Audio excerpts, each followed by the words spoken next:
welcome. My name is NOVARIS, and today I'd like to speak to you about the Magicka Sorcerer build for the Summerset chapter. So there's a few differences between this build and the previous build. I am not using two 5-piece sets for this build like the Magicka Nightblade build, but I will be running a Perfected Asylum staff on the front bar. So I'll go over the gear setup in a wee bit more detail slightly later in the video.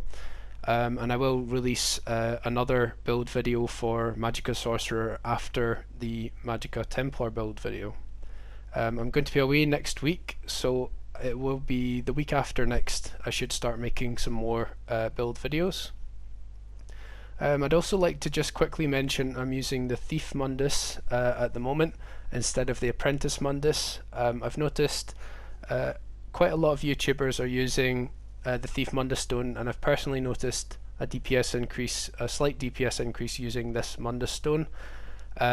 Because I can't test in trials, it's a bit awkward, but there is quite a few explanation videos for why we would use the Thief Mundus stone over the Apprentice Mundus stone, and they're well worth a watch.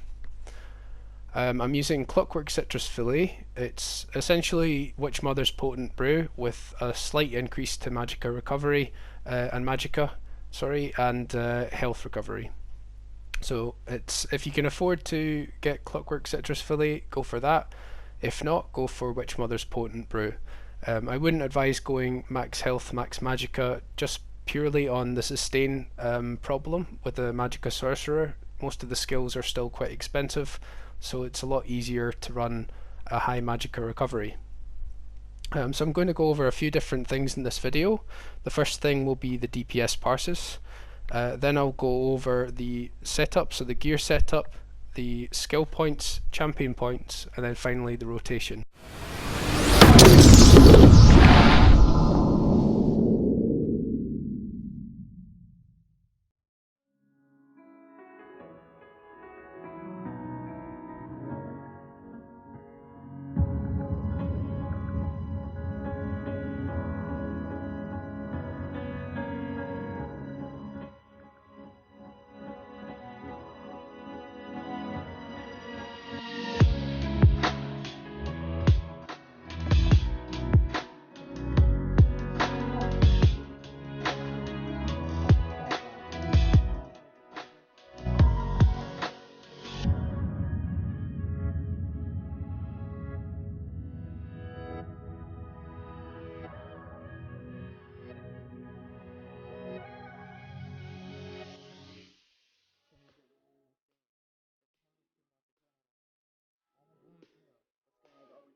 Okay, so let's quickly go over the gear setup. At the moment I'm using the Asylum's Perfected Inferno Staff, which is found in Veteran Asylum Sanctorium hard mode. If you complete it you will get a weapon at the end. You have a chance of getting a Perfected Inferno Staff among other perfected weapons. I've got an infused trait with a flame enchantment on the front bar, and every time I cast 2 force pulses or crushing shocks, it will always apply burning, chilled and concussed status effects. On the back bar I'm running the Maelstrom's Inferno Staff with a beserker enchantment and an infused trait. So this is still an important set even if you're running 2 5-piece sets, because it increases our damage from light and heavy attacks. And you might have noticed yourself in this patch, but quite a substantial amount of damage is coming from our light attacks. They've been boosted immensely, as well as our heavy attacks. So I'm running 2 pieces of Zaan, and you'll notice that the large piece of armor is with an infused trait. That's very deliberate. In this patch we're running divines on all of the small pieces and infused on all of the large pieces. So I'm running 2 pieces of Zaan and 5 pieces of Siroria, the Mantle of Siroria.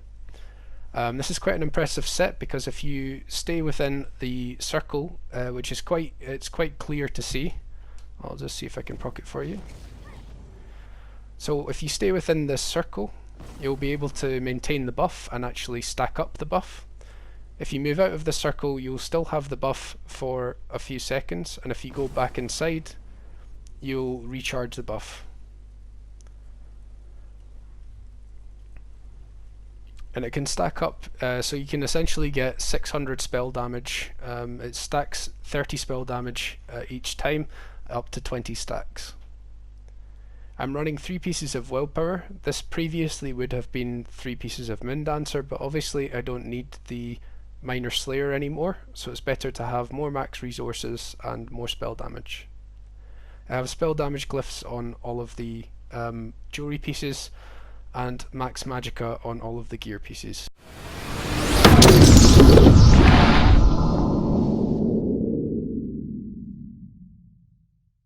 Okay, so let's go over the skills. So on the front bar I have Liquid Lightning, and you might be wondering why I have an AoE ability here. It's because if you bar swap with Force Pulse, you won't get the benefit of the Perfected Asylum Staff anymore. So before you bar swap you need to use a skill like Liquid Lightning or Crystal Fragments. Because we can't rely on Crystal Fragments always proccing at the right time, we need to use Liquid Lightning. The second skill that I have on the front bar is Crystal Fragments. So it's a spammable in the sense that you want to be using this while your AoEs are down as much as you can, but you actually only want to use this skill when it's procced, and I'll demonstrate what that means just now. When my hands glow blue and you hear the audio indicator, I can cast instantly. But if there's no audio or visual indicator around my hands, for example, I need to cast like this. And I don't want to be doing that. I want to instantly cast. So in order to instantly cast, I need to press the other skills like Force Pulse, and then listen out for the Crystal Fragments. Here's my Force Pulse skill. So I use this in conjunction with the Perfected Asylum Staff, and it's a very strong skill. I have Inner Light here, 5% of the max magicka from having the skill slotted, and 2% from Magicka Controller, just here. So in total that's 7%, I think. It says current percentage 4. Yeah, 5% and 2. Okay, so Bound Aegis is giving us 8% more maximum magicka. It also gives us a resistance buff. This is now a toggle ability, so we don't have to... sorry, it's no longer a toggle ability, so we can have this on only one bar if we choose. And Shooting Star. So this is giving us the other 2%, sorry. 2% max magicka. On the back bar, so this is the Maelstrom Arena staff bar, I have Haunting Curse. Previously this would have been on the back bar. It does some splash damage, but it is a single target ability in the sense that you can't cast it on multiple enemies, And this skill is very important not to overcast, so you need to allow both explosions to happen. The first is 3.5 seconds and the second is 8.5 seconds, and you need to make sure that both of those explosions have happened before you recast. Blockade of Fire, it's very important to have this active at all points because it's going to give us more damage on our light and heavy attacks. I have Elemental Drain here slotted for testing, but I would usually use the Daedric Summoning ability Empowered Ward.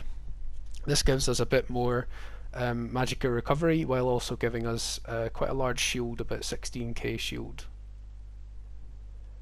I have double slotted Bound Aegis. As I said, you no longer need to do this, but it does give us more Magicka than having Inner Light, for example. Channeled Acceleration, the only reason I have this isn't for the movement speed, it's for Minor Force.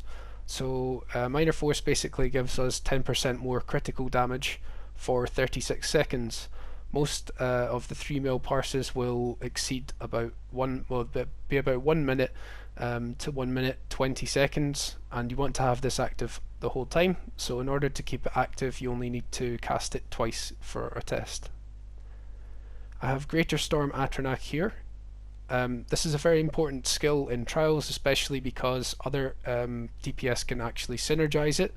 When they synergize this skill, they gain Major Berserk, increasing their damage by 25% for 8 seconds. So it's quite a strong skill in itself, but it also buffs the DPS.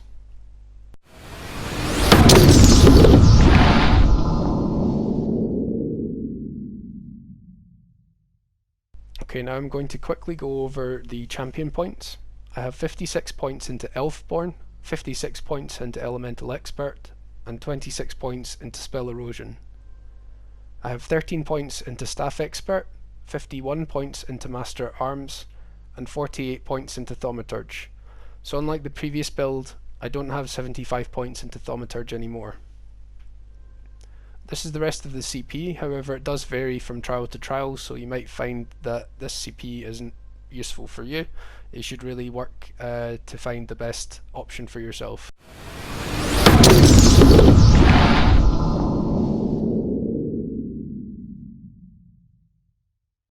Okay, so now we're on the rotation section of the video.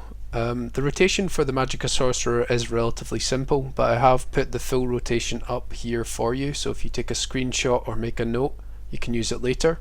If you have any other questions about this build or any of the other builds that I've shown, please leave a comment down below. Like and subscribe if you'd like to see some more, and thank you very much for watching.